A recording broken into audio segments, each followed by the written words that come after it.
ओम नमो शिवाय। इस वीडियो में हम सावन के सोमवार के व्रत का महत्व सब बताएंगे। सावन का महीना भगवान शिव का प्रिय माह माना जाता है। महादेव की कृपा प्राप्त करने के लिए सावन सोमवार के दिन विशेष रूप से पूजा पाठ और व्रत किए जाते हैं। वैसे तो भोलेनाथ शिवलिंग पर मात्र जल चढ़ाने से प्रसन्न हो जाते हैं, लेकिन सोमवार के दिन भगवान शिव की पूजा अर्चना और व्रत करने से भक्तों की मनोकामनाएं जल्दी पूर्ण होती हैं। सावन सोमवार का महत्व। यह व्रत भगवान शिव और माता पार्वती की कृपा प्राप्त करने का अद्वितीय समय है। सावन में सोमवार को भगवान शिव की पूजा करने से धन, संपत्ति, स्वास्थ्य और सुख शांति की प्राप्ति होती है। यह व्रत हमको शारीरिक, मानसिक और आध्यात्मिक रूप से मजबूत बनने में मदद करता है। सावन सोमवार व्रत की कथा। अमरपुर नगर में एक धनी व्यापारी रहता था। उसका व्यापार दूर दूर तक फैला हुआ था। नगर में उस व्यापारी का सभी लोग मान सम्मान करते थे। इतना सब कुछ होने पर भी वह व्यापारी मन में बहुत दुखी था, क्योंकि उस व्यापारी की कोई संतान नहीं थी। दिन रात उसे एक ही चिंता सताती थी कि उसकी मृत्यु के बाद उसके इतने बड़े व्यापार और धन संपत्ति को कौन संभालेगा। संतान पाने की इच्छा से वह व्यापारी प्रति सोमवार भगवान शिव की व्रत पूजा किया करता था और सायंकाल को शिव मंदिर में जाकर भगवान शिव के सामने घी का दीपक जलाता था। उस व्यापारी की भक्ति देखकर एक दिन पार्वती जी ने भगवान शिव से कहा, हे प्राणनाथ, यह व्यापारी आपका सच्चा भक्त है। बहुत समय से यह नियमित सोमवार का व्रत और पूजा कर रहा है। भगवान, आप इस व्यापारी की मनोकामना पूर्ण करें। भगवान शिव ने मुस्कुराते हुए कहा, हे पार्वती, इस संसार में सबको उसके कर्मों के अनुसार फल की प्राप्ति होती है। प्राणी जैसा कर्म करते हैं उन्हें वैसा ही फल प्राप्त होता है। इसके बावजूद पार्वती जी नहीं मानी। उन्होंने आग्रह करते हुए कहा, नहीं प्राणनाथ, आपको इस व्यापारी की इच्छा पूरी करनी ही पड़ेगी। यह आपका अनन्य भक्त है। प्रति सोमवार आपका विधिवत व्रत करता है और पूजा अर्चना के बाद आपको भोग लगाकर एक समय भोजन करता है। आपको इसे संतान प्राप्ति का वरदान देना ही होगा। पार्वती जी का इतना आग्रह देख भगवान शिव ने कहा, तुम्हारे आग्रह पर मैं इस व्यापारी को पुत्र प्राप्ति का वरदान देता हूँ, लेकिन इसका पुत्र 16 वर्ष से अधिक जीवित नहीं रहेगा। उसी रात भगवान शिव ने स्वप्न में उस व्यापारी को दर्शन देकर उसे पुत्र प्राप्ति का वरदान दिया और उसके पुत्र के 16 वर्ष तक जीवित रहने की बात भी बताई। भगवान के वरदान से व्यापारी को खुशी तो हुई, लेकिन पुत्र की अल्पायु की चिंता ने उसकी खुशी को नष्ट कर दिया। व्यापारी पहले की तरह ही सोमवार का विधिवत व्रत करता रहा। कुछ महीने पश्चात उसके घर अति सुंदर पुत्र उत्पन्न हुआ। पुत्र जन्म से व्यापारी के घर में खुशियां भर गईं। बहुत धूमधाम से पुत्र के जन्म का समारोह मनाया गया। विद्वान ब्राह्मणों ने उसके पुत्र का नाम महेश रखा, परंतु व्यापारी को पुत्र के जन्म की अधिक खुशी नहीं हुई, क्योंकि उसे पुत्र की अल्पायु के रहस्य का पता था। यह रहस्य घर में और किसी को मालूम नहीं था। जब महेश 12 वर्ष का हुआ तो शिक्षा के लिए उसे वाराणसी भेजने का निश्चय हुआ। व्यापारी ने महेश के मामा देवदत्त को बुलाया और कहा कि महेश को शिक्षा प्राप्त करने के लिए वाराणसी छोड़ आओ। महेश अपने मामा के साथ शिक्षा प्राप्त करने के लिए चल दिया। रास्ते में जहाँ भी महेश और देवदत्त रात्रि विश्राम के लिए ठहरते, वहीं यज्ञ करते और ब्राह्मणों को भोजन कराते। लंबी यात्रा के बाद महेश और देवदत्त एक नगर में पहुंचे।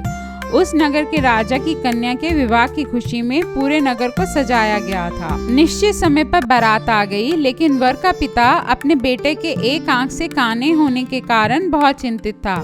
उसे इस बात का भय सता रहा था कि राजा को इस बात का पता चलने पर कहीं वह विवाह से इनकार न कर दे, इससे उसकी बदनामी होगी। तभी वर के पिता ने महेश को देखा तो उसके मस्तिष्क में एक विचार आया। उसने सोचा, क्यों न इस लड़के को दूल्हा बनाकर राजकुमारी से विवाह करा दूं। विवाह के बाद इसको धन देकर विदा कर दूंगा और राजकुमारी को अपने नगर ले जाऊंगा। वर के पिता ने इसी संबंध में महेश और देवदत्त से बात की। देवदत्त ने धन मिलने के लालच में वर के पिता की बात स्वीकार कर ली।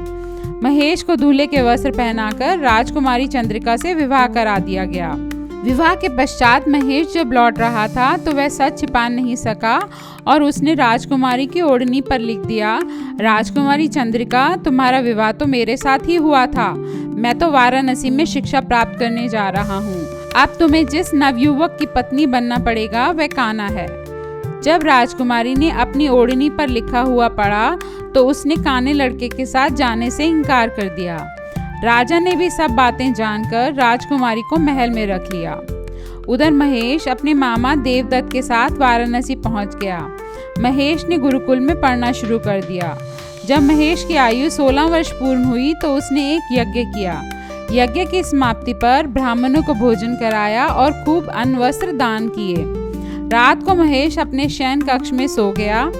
शिवजी के वरदान के अनुसार शयनावस्था में ही महेश के प्राण पखेरु उड़ गए।